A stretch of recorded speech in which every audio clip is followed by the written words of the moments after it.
Oi pessoal, bem-vindos à minha casa. Hoje nós vamos falar de vinho branco. E como não tem como separar vinho de comida, hoje nós vamos fazer um plus para vocês. Vamos fazer uma aula de vinho branco e harmonização. Vamos fazer um risoto de mojica de pintado, tá? É uma adaptação de um prato que geralmente eu faço em casa, tá? Principalmente quando eu vou receber visita. E ao invés de fazer a mojica tradicional, nós vamos usar os mesmos ingredientes para fazer um risoto, ok?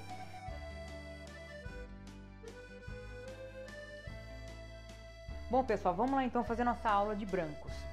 Nós temos dois brancos aqui, um nacional e um português, tá? O que me interessa mostrar para vocês? Não é rótulo, não é safra, não é preço de vinho. Coincidentemente, os dois têm o mesmo preço. Um foi comprado no Mato Grosso do Sul e o outro foi comprado no estado de São Paulo. Bom, temos duas taças de vinho branco. Qual é a diferença de uma para outra?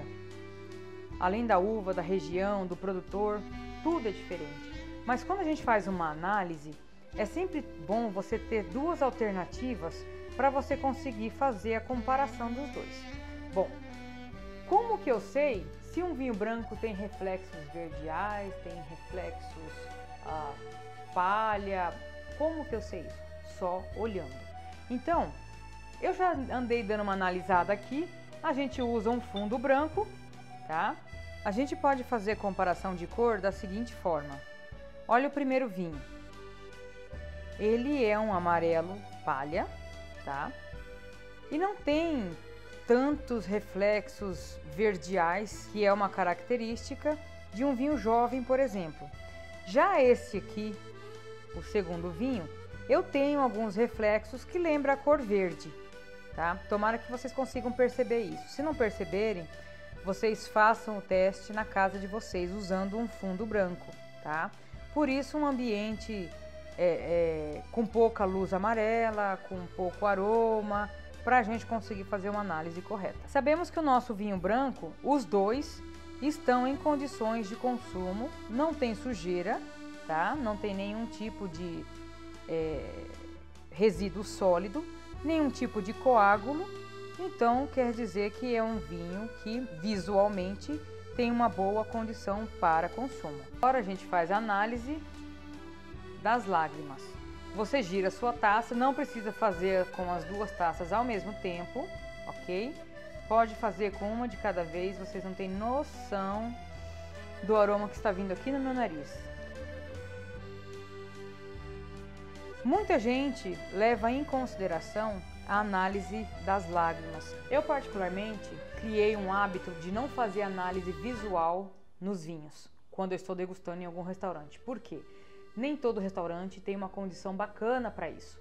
Então, quando a gente começa a ser o snob da história, quando eu não tenho condição de fazer uma análise, começo a fazer essa análise. E aí, as pessoas que conhecem vinho, que sabem fazer uma degustação, vão achar que você está fazendo um papel de bobo. Porque se você está num lugar, por exemplo, um churrasco, o cheiro de churrasco ele é contaminante, né, no ambiente. Ou num lugar escuro, num ambiente escuro, você não tem uma condição bacana de fazer uma análise. Quem sabe fazer essa análise vai achar que você está se aparecendo. Por quê? Porque não tem uma condição bacana para essa análise. Então, o que eu faço? Eu simplesmente cheiro e degusto. Se o aroma estiver condizente com o perfil de vinho, independentemente da uva, eu vou consumir esse vinho. Caso contrário, eu vou pedir para que troque a minha garrafa.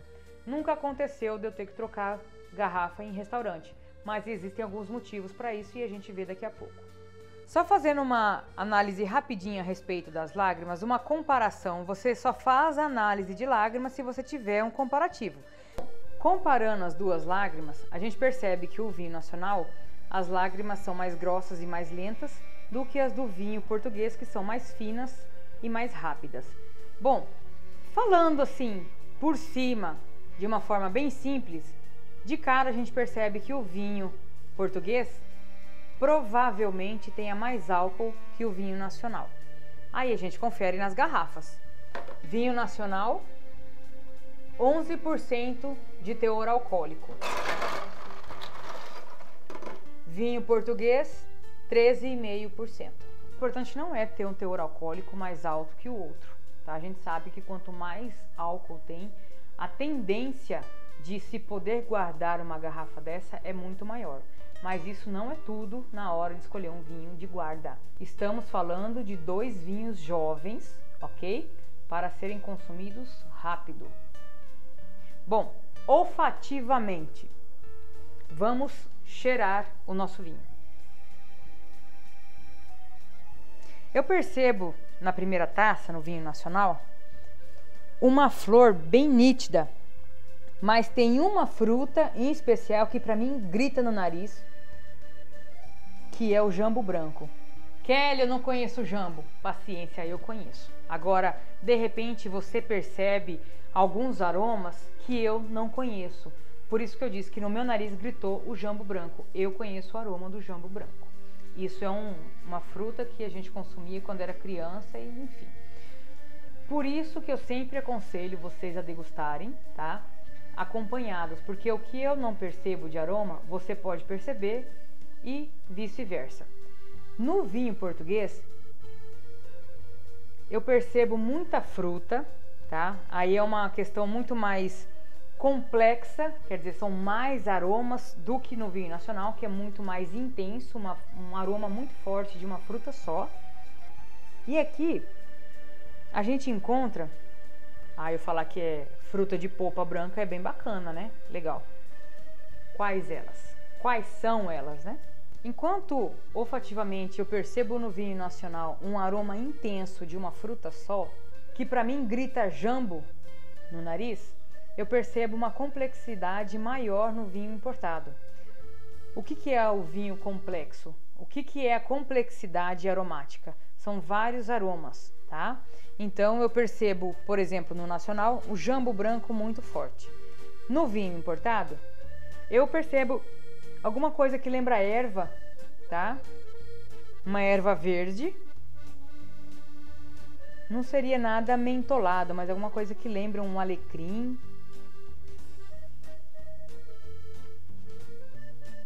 As frutas brancas, as frutas de polpa clara, eu percebi aqui pera bem forte, um abacaxi bem de levinho e um pêssegozinho. Só que quando a gente fala em aromas e cita essas frutas, a gente meio que cai num genérico. Mas são as frutas que me vêm na cabeça na hora que eu sinto o aroma. Então, quer dizer, nós temos que trabalhar o nosso arquivo olfativo para conseguir ampliar o nosso horizonte na hora de perceber os aromas, tá? Na hora que a gente faz a nossa análise gustativa, a gente vai perceber o quê? A acidez, que é a salivação, ok? E o álcool do vinho, que é o calor na boca. Esses dois elementos são os elementos principais do vinho branco. O vinho branco não tem tanino, que é aquele amarrento da banana verde, tá? Se tiver tanino num vinho branco é porque ele foi muito mal elaborado. Provavelmente colocaram engaço junto ou de repente até esmagaram semente de uva. E a intenção não é essa. Então vamos colocar esse vinho na boca numa quantidade boa para ele passear pela boca toda, tá? E perceber como é que ele se comporta.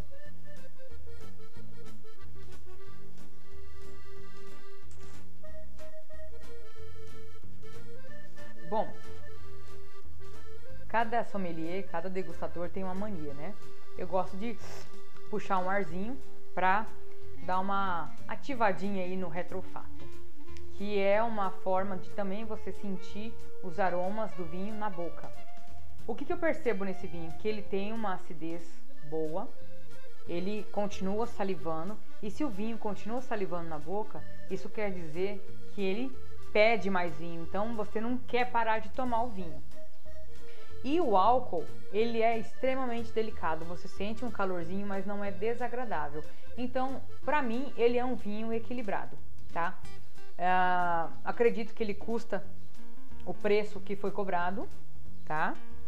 E seria aí uma boa opção para se tomar num dia bem quente, acompanhando uma salada verde com fruta, de repente uma manga, o próprio risoto que nós vamos fazer hoje e de repente alguma coisa mais leve também, tá? Vamos para o vinho português. No vinho português, eu percebo mais aromas na boca que no nariz. Ele já era complexo no nariz, imagina na boca como é que não tá. Ele tá numa explosão fantástica. Gustativamente, ele é mais complexo que no nariz, tá? Eu diria que ele tem ainda alguma coisa de açúcar residual. Ele não chega a ser um demi-sec, tá? Mas ele é um vinho extremamente agradável para se tomar. A acidez dele aparece um pouquinho mais que o álcool, tá? Mas não está nada desagradável. Tá? Eu poderia inclusive indicar para vocês ele para comer com uma salada mesmo, com um tempero à base de maracujá, por exemplo. Ele é um vinho que continua pedindo também na boca, tá? Aparece alguma coisinha de açúcar residual, mas não é desagradável, muito pelo contrário. Os dois vinhos na temperatura correta, tá? Eu particularmente em Campo Grande, com a temperatura super alta, eu gosto de baixar um pouquinho mais do que é pedido para um vinho branco. Então, se a ficha técnica ou de repente no contrarótulo vem a indicação da temperatura, eu gosto de baixar sempre um pouquinho mais. Deixa lá marcadinho no meia dúzia e uma dúzia, que você tem ainda um limite de serviço para você executar e servir o vinho para o seu convidado ou para o seu cliente numa temperatura fantástica. Só para a gente fazer uma comparação aí bem bacana, o próximo vídeo a gente vai fazer já sobre vinho tinto. O vinho branco, na hora que se produz, ele não é utilizado a casca, tá? A casca não vai acrescentar nada de diferente durante o processo de fermentação e, consequentemente, o que a gente encontra aqui na taça é o que ele vai ter na polpa, ok? Da fruta e posteriormente, se for o caso, no trabalho numa barrica, por exemplo. O vinho nacional, ele é um vinho extremamente jovem, tá? Que não passou por barrica, então ele vai conseguir conservar muita característica de fruta. No vinho português, a gente ainda percebe alguma coisa que lembra um elemento balsâmico, lembra alguma coisa de baunilha. Provavelmente deve ser por causa do amadurecimento dele na barrica.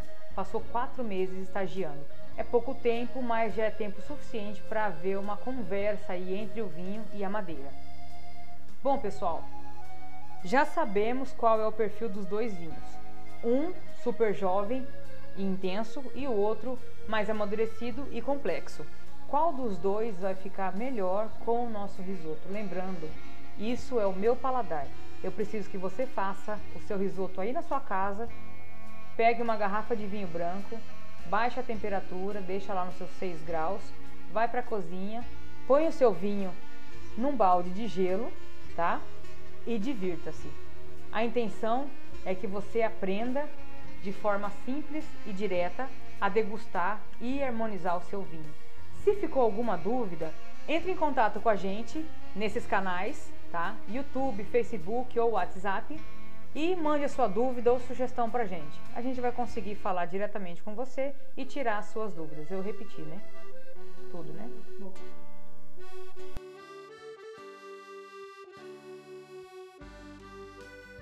Pessoal, vamos começar a cozinhar então?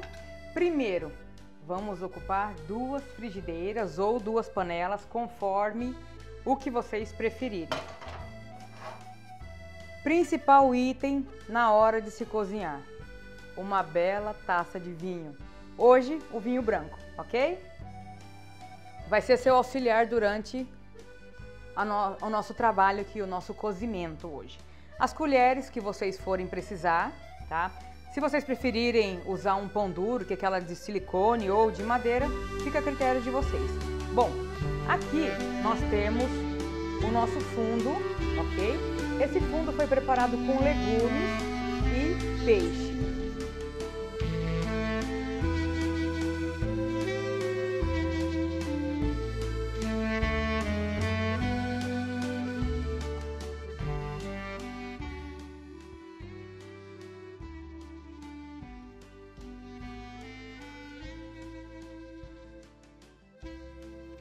Vamos começar fazendo o recheio do risoto. Primeiro, vamos já temperar o peixinho com um pouquinho de sal e um pouquinho de vinho branco. Vamos deixar ele dar uma marinadazinha. Enquanto isso, a gente está esquentando a frigideira. Vamos começar colocando o nosso azeite. Algo em torno de 4 colheres de sopa, ok? De azeite. A frigideira está bem quente. Vamos colocar 1 colher de chá de colorau e já coloca em seguida o alho, um dentinho só de alho. Já podemos colocar meia cebola.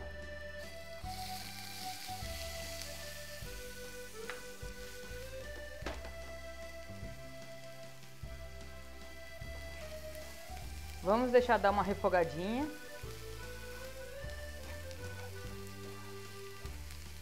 Agora a gente coloca o pimentão, são os 3 pimentões, o amarelo, o verde e o vermelho.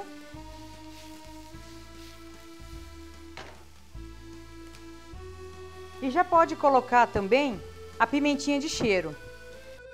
Só um detalhezinho com a pimenta de cheiro, eu não coloquei a semente, tá?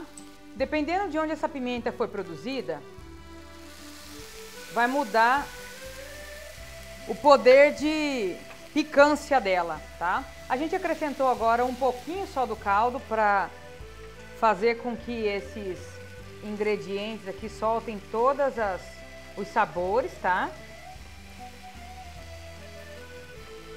E a intenção é da gente fazer isso aqui virar um molhinho, ok? Vamos acrescentar agora o tomate. Um tomate inteiro com pele, mas sem a semente.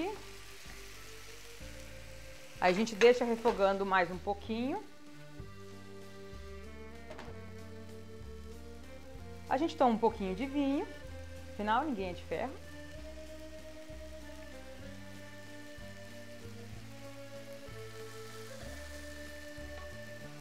E já podemos começar a fazer o risoto. Enquanto isso a gente aquece a outra frigideira. Estão vendo que ela tá bem usada já, né, pessoal?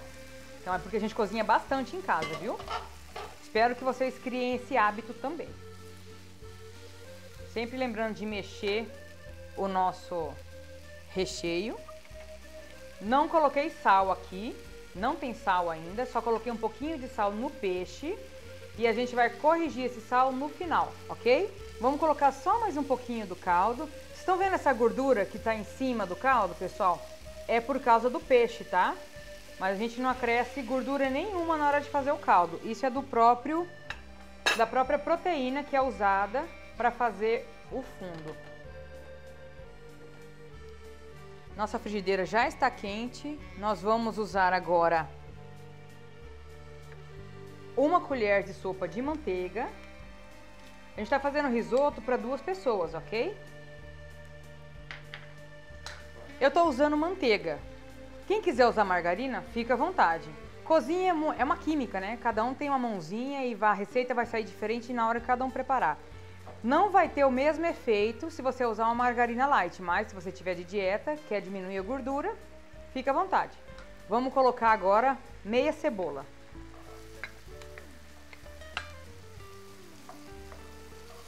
Enquanto a nossa cebola dá uma murchadinha, vamos acrescentar o peixe, ok? E não tem problema ir com essa aguinha não, porque é vinho branco, tá, pessoal? Nossa cebola já tá no ponto.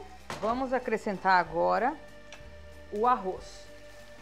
Você pode usar o arroz Carnaroli, você pode usar o arroz arbóreo, que é mais comum. O que vai mudar é o tempo de cozimento deles, tá bom? Mais um pouquinho de caldo, só para esse peixinho cozinhar.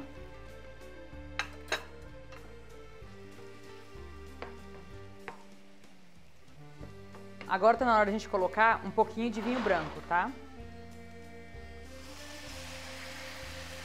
Mais ou menos uns 100 a 150 ml. Vou desligar agora o nosso recheio e a gente vai continuar com o risoto, ok? Vamos trocar de lugar aqui. Nós já colocamos o vinho e nosso vinho está secando. Então, começa a sequência de caldo, tá? Agora é um trabalho mais lento, um pouquinho mais demorado, mas a intenção, primeiro, de se usar o vinho, é que o vinho branco abra os poros do arroz para soltar o amido. E agora a gente mexe para que esse amido se ative e o arroz cozinhe, para ficar cremoso, que é essa a intenção do risoto. Você vê que vai secando o arroz, você vai acrescentando mais caldo. Agora você não para de mexer. Tem alguns chefes que já usam técnicas já profissionais para cozinhar o risoto, ou deixam pré-preparados, pré-cozidos, para finalizar para o cliente, para agilizar esse atendimento, ou simplesmente usam a técnica de cozimento como se fosse um arroz comum. Eu, como não sou chefe de cozinha, tenho muitos amigos que são, mas a intenção não é essa, eu vou usar o método tradicional de ficar mexendo o risoto direto. Eu cuspi.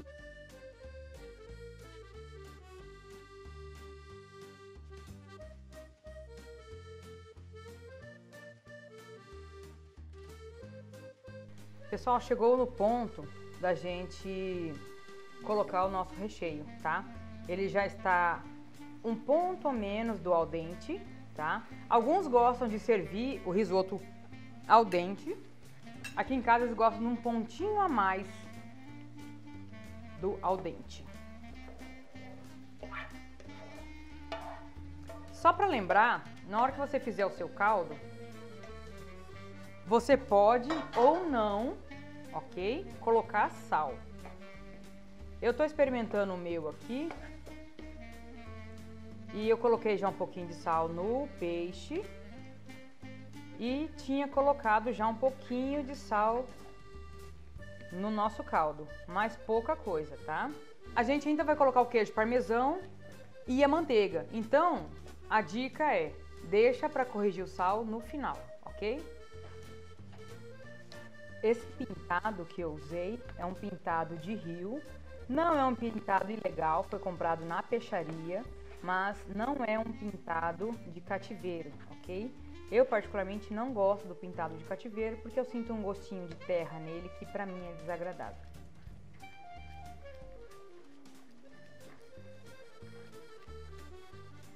Os cuiabanos que assistirem esse vídeo vão falar assim: Kelly, cadê a mandioca da Mujica? A mandioca vai entrar, tá, gente? No risoto. Você vai testar na sua casa a receita, você vê o que fica melhor pra você. O que eu fiz? Eu ralei a mandioca crua, deixei ela de molho num pouquinho de água. Depois eu enxaguei ela mais 2 vezes para tirar o amido, o excesso de amido da mandioca, senão ela ia grudar tudo. E aí, usei também a mandioca cozida, que eu cozinhei especificamente para fazer isso, mas no seu caso você não precisa, você pode já usar uma mandioca que você tenha cozida e congelada em casa. E fritei. Ela fica crocante por fora, cremosa por dentro, e aqui não, ela dá um perfil totalmente diferente para o prato. O prato fica crocante. Ao invés de você usar uma batata frita, como usaria, por exemplo, para um bobó de camarão, você pode usar a mandioquinha frita. Ela fica mais sequinha e um pouquinho mais durinha que a batata frita. Tô enchendo a boca d'água aqui. Vamos tomar um vinhozinho, porque afinal ninguém é de ferro, né? E cozinhando, esse cheirinho de peixe com vinho, não tem coisa melhor, né? Estamos chegando na finalização do nosso risoto. Ele já está al dentezinho. Vamos acrescentar agora um pouquinho de queijo parmesão e a manteiga, tá? Vamos na manteiguinha primeiro. Já tá até molinha a nossa manteiga aqui. Culpa do cinegrafista que ligou essa luz aqui em cima da gente. Ok. E o nosso queijinho parmesão. Lembrando que o queijinho ele pode ser servido também direto na mesa para a pessoa colocar a quantidade que ela quiser. Eu prefiro colocar agora porque eu tenho tempo de corrigir o sal. Tenha sempre uma colherinha de apoio, tá, gente?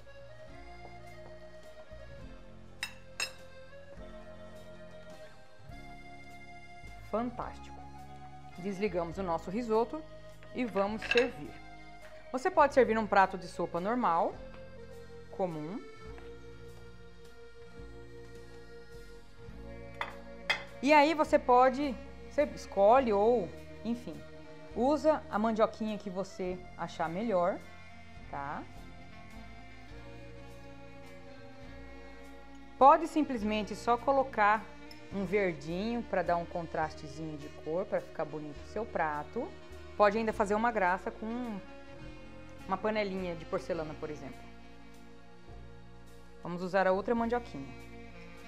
Minha mão tá limpa, tá, gente? A gente joga um verdinho por cima, só para dar um contrastezinho de cor, para ficar mais chamativo o nosso prato. Você pode ainda fazer uma graça servindo numa panelinha de porcelana, uma porção individual. Espero que vocês testem o prato, gostem e mandem um alô pra gente se deu certo, o que ficou faltando. Só lembrando o detalhe da pimenta, quem não gosta de pimenta tira, tá? Esse aqui ficou no ponto de pimenta, tá bom? Um abraço pra vocês e tchim tchim.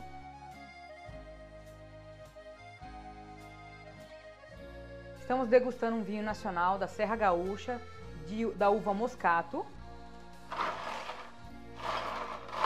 E estamos degustando um vinho português da região de Palmela, que é um corte, são algumas uvas. Independentemente do tipo de uva, o que vai interessar pra gente é a estrutura do vinho. Então nós temos aqui um prato com peixe, tá? Nós temos um prato extremamente aromático e nós temos vinhos. O primeiro vinho, que é o nacional, ele é um vinho extremamente aromático. Então a gente, só de estar aqui com as taças e com o prato, a gente percebe que aromaticamente a combinação foi fantástica. Mas eu preciso saber na boca como é que funciona isso. Como tá a acidez do vinho branco nacional em relação ao prato e como está a acidez do vinho português em relação ao prato. Vocês viram que eu até salivei, né? Então, isso é o que o vinho branco faz. Por quê? Por causa da acidez. Quanto mais salivação você percebe, subentende-se que o vinho tem muita acidez e isso é uma característica obrigatória no vinho branco. Vamos fazer uma comparação agora diante do prato?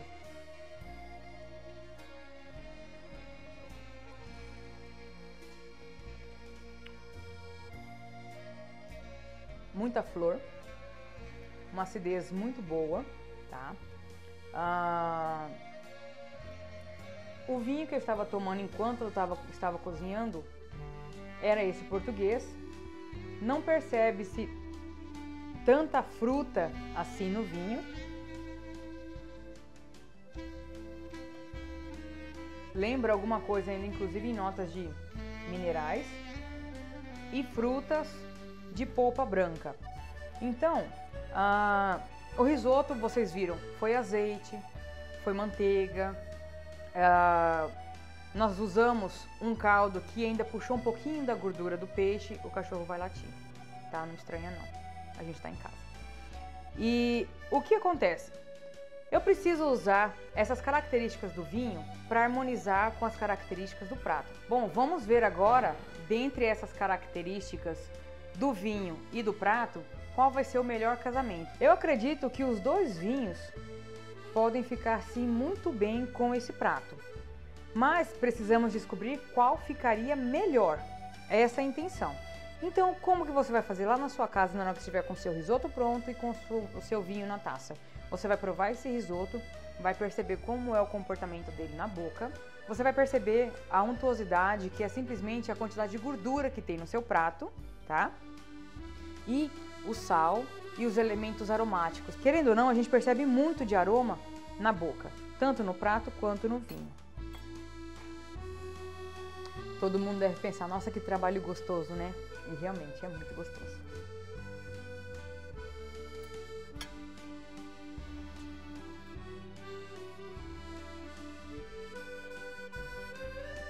Eu consegui concluir aqui provando os dois vinhos com o risoto. Você não me viu mastigando e nem vai ver, mas A conclusão é que o vinho nacional, ele ressalta alguns aromas do prato e as frutas e flores que o vinho mostra. As características de flores são muito maiores que as de fruta, mas mostra bastante coisa na hora que está na boca junto com o prato.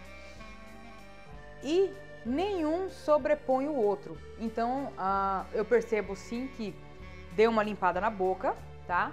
Mas que eu consegui ainda perceber o gosto da comida e o gosto do vinho. O vinho português, por sua vez, ele deu uma anulada no gosto da comida. Mas Kelly, isso é errado? Não. Quem tem que decidir se ficou bom realmente na boca ou não é você. O que pra mim, pessoalmente, é importante nisso aqui? Que nenhum anule o outro, tá? Então, por exemplo, se eu tivesse pego esse peixe e ao invés de simplesmente cozinhá-lo no molho, eu tivesse grelhado, ele teria uma textura um pouquinho diferente e um aroma um pouquinho diferente, de repente até um pezinho a mais, podendo sim fazer uma combinação perfeita com o português, porque o vinho português não sobressairia o meu prato. E a intenção é que o casamento seja perfeito. De repente você não tem esse vinho nacional na sua casa, você não tem esse vinho português na sua casa, mas tem um Chardonnay, um Sauvignon Blanc, um Viognier, seja lá a uva que for. Faça o teste com o vinho branco. Se você achar que o seu vinho aí na sua casa, ele sumiu com o prato, quer dizer, você não sentiu mais o gosto do vinho na boca, quer dizer que o seu prato sobressaiu o seu vinho. Se você achar que o vinho que você tomou anulou o gosto e os aromas do prato, quer dizer que o seu vinho sobressaiu o prato. Isso não é bacana. A intenção é de que você faça um casamento perfeito. Se você quer chegar num nível de excelência assim, the best of, eu sei qual é o vinho que eu vou tomar, teste várias uvas, teste várias nacionalidades, ok? Porque aí você vai ter certeza de qual vai ser a harmonização perfeita para você. Então, só lembrando, para mim, o vinho nacional foi melhor com esse prato do que o vinho português. Não estou puxando sardinha, tá? Não estou puxando sardinha para o vinho nacional. Sei que nós temos muitas coisas boas e na mesma faixa de preço encontramos muitas coisas importadas fantásticas, mas o seu gosto é mais importante do que o rótulo, mais importante do que o preço. Então, em dose dupla, tchim-tchim para você.